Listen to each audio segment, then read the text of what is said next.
Hi. Hi. What are you doing today? Just getting in some drag. It is my passion. What's your name? Right now, Andre, when I get that wig on, Miss Cassidy will pop out. Miss Cassidy Hollow. Don't forget the last name. It's important. Can you tell me a little bit about Andre? Yeah. So I am 22 years old. I go to Texas State University. I'm working on my bachelor's in psychology. And then I plan to go into a master's program for occupational therapy. And it's important to say that I'm a working girl. What do you do for work? I have two jobs. I am a server and I work at a long-term care facility for people with cognitive differences. What made you start getting into drag?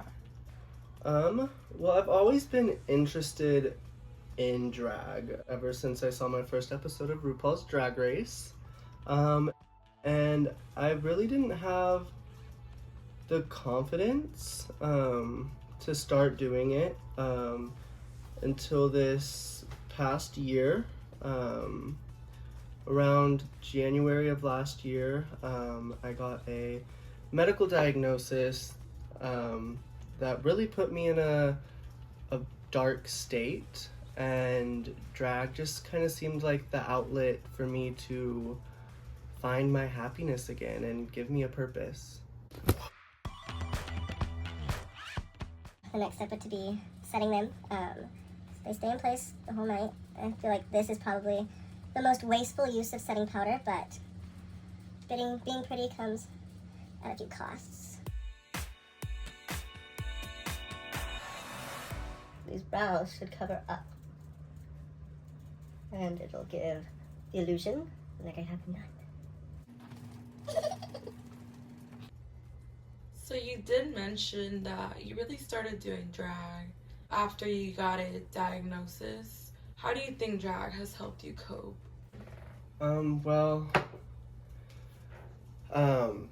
Being in drag has just brought me so much joy, mainly from the fans screaming my name. But I absolutely found a passion again that I thought I had lost. It was really hard to get motivated about doing things and finding stuff that makes me happy, because what was the point of being happy if I had this illness?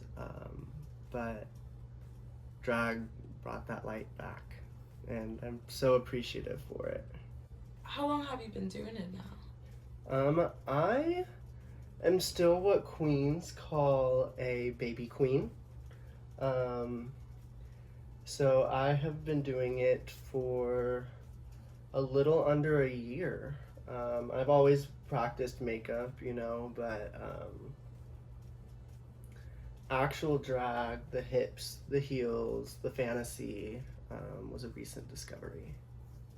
Do you feel intimidated being a new performer / baby drag queen? Obviously I feel a little intimidated. It's hard to get your foot in the door as a drag queen. Either you know somebody or you're rich as hell and can buy expensive drag and get your name out there a lot quicker. The opportunities in San Marcos haven't been so robust since this closing of Stonewall. And so it's a little harder to get gigs out here. I've been lucky enough that I do know some people, so I was able to snake my way in a little. And I got to perform in drag for the first time at a lip sync competition. So it wasn't my own show, it wasn't a booked gig, but I had a blast, and it's what kickstarted me trying to reach out to people and going to more competitions to get my name out there. So it honestly, it's easy to go from a baby queen to a polished queen. I just got better at makeup, better at dressing, and I look like a full woman. So I ain't mad. Based on your experience so far, do you feel like a polished queen now? I wish I could say yes. I really do. I have just been such a busy little girl that I haven't had time to perfect the craft. But I'd like to say I'm getting close to achieving full drag queen status. Best part about drag is that it might look terrible in person when you're doing it, but on the stage, far, far away from everybody, you look pretty good. Heard. So you talked about the best part about drag makeup, but what would you say is your favorite part about doing drag?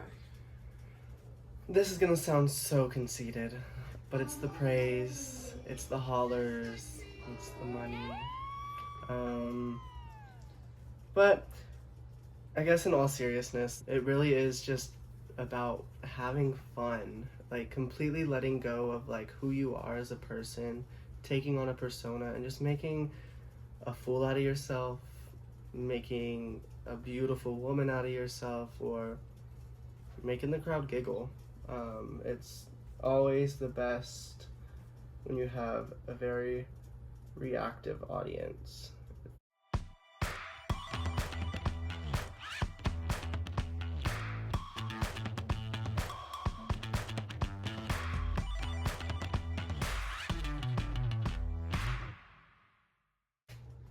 What would you say your most memorable performance has been? I would say it was the time that I competed at a drag competition in Dallas.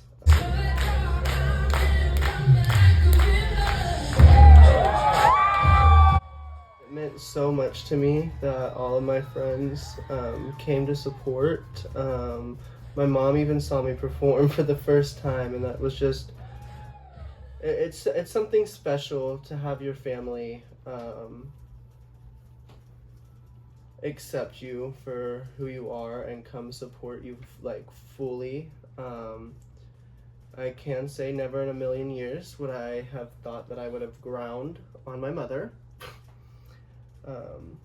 But it was absolutely so much fun. I took home first place that night, which was just, it was such a surreal moment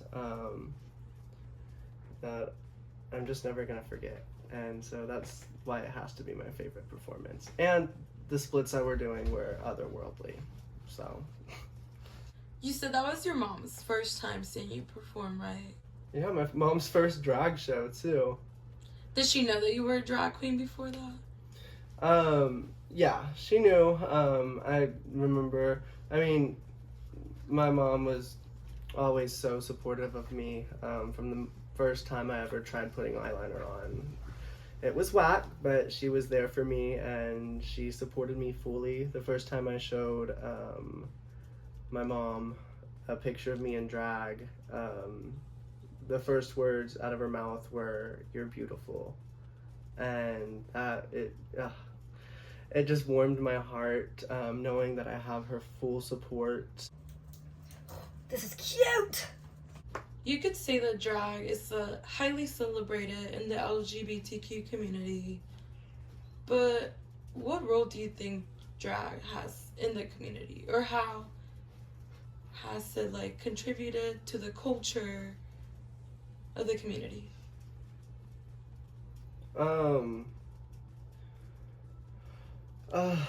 The LGBTQ community is all about, as it says in the name, community.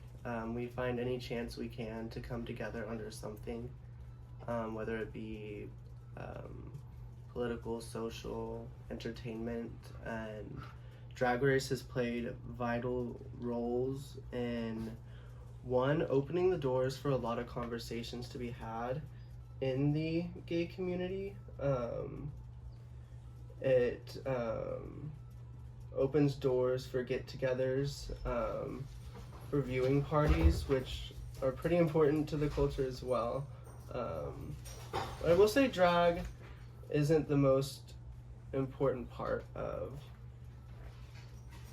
our culture. It's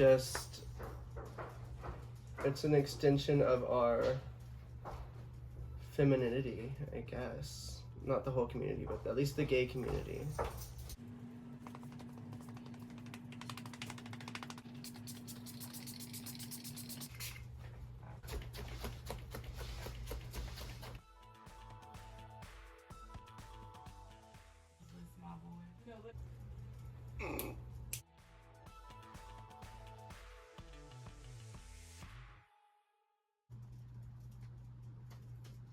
What's your name now? Oh, me? Yes, Miss you. Cassidy Hollow. Miss Cassidy Hollow. Yes, ma'am. Wait, Miss Cassidy, Yeah? where do you see yourself in 10 years? 10 years. Either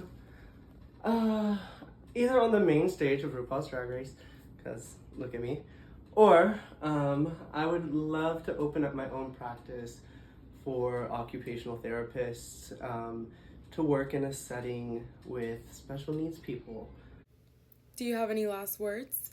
Stay slay, and don't forget to tip your drag queens.